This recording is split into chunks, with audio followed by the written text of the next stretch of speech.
ரொம்ப சிம்பிளாக ஒரு மசாலா ரெடி பண்ணி கோவக்காய் வறுவல் செய்ய போகிறோம். வெரைட்டி ரைஸ், சாம்பார், கூட்டுன்னு எல்லாத்துக்கும் சூப்பராக இருக்கும். வெறும் சாதத்தில் போட்டு சாப்பிட்டா கூட சும்மா டேஸ்ட் அப்படி இருக்கும். இது பண்ணுறது ரொம்ப ஈஸிங்க. கோவக்காய் மட்டும் இல்லை, கத்திரிக்காய், வெண்டைக்காய் எல்லாத்துக்குமே நீங்கள் இந்த மாதிரி பண்ணலாம். இது பண்ணுறதுக்காக ஃபஸ்ட்டு ஒரு பேன் ஹீட் பண்ணிட்டு அதில் கொஞ்சமாக ஆயில் சேர்த்துக்கோங்க. அதில் இந்த மாதிரி நீளமாக நறுக்கின கோவக்காவை சேர்த்துட்டு தேவையான அளவுக்கு உப்பு, கொஞ்சமாக மஞ்சள் தூள் ரெண்டும் சேர்த்துட்டு ஒரு 2 நிமிஷம் இதை நல்லா வதக்கி விட்டுறலாம். அதுக்கப்புறமா மூடி போட்டு நம்ம காய் வந்து வேக வச்சிடலாம். தண்ணி எதுவுமே சேர்த்த போகிறதில்ல. நம்ம மூடி வைக்கிறோம் இல்லைங்களா, அந்த ஆவிலேயே கோவக்காய் வந்து வெந்துடும்.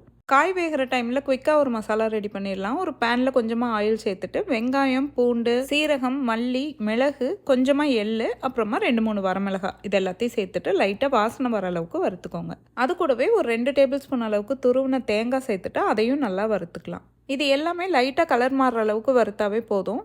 எல்லாமே நல்லா ஆறுனதுக்கப்புறம் மிக்ஸர் ஜாரில் சேர்த்துக்கோங்க. கூடவே 1 டீஸ்பூன் காஷ்மீரி மிளகாய் தூள், கொஞ்சம் கருவேப்பிலை இது எல்லாத்தையும் சேர்த்துட்டு இந்த மாதிரி தண்ணி விடாமல் அரைச்சிக்கோங்க. இப்போ கோவக்காய் நல்லா வெந்துருச்சு. நீங்கள் காயை வந்து கரண்டியில் நசுக்கி பார்த்தீங்க அப்படின்னா நல்லா சாஃப்டாக வெந்திருக்கணும். அந்த ஸ்டேஜில் நம்ம அரைச்சிட்டு வந்தோம் இல்லைங்களா, அந்த மசாலாவை கூட சேர்த்துடலாம். இந்த மசாலா நல்லா காயோடு சேர்ந்து எல்லா காயிலையுமே ஒட்டிட்டு நல்லா சேர்ந்து வரணும். அதுக்காக ஒரு 2 நிமிஷம் ஸ்டவ்வை வந்து லோ ஹீட்டில் வச்சு வதக்கிக்கோங்க. அவ்வளோதான். கடைசியாக பொடியாக நறுக்கின கொத்தமல்லி இலை தூவி இறக்கிட்டோன்னா சூப்பராக ஒரு கோவக்காய் வறுவல் ரெடி.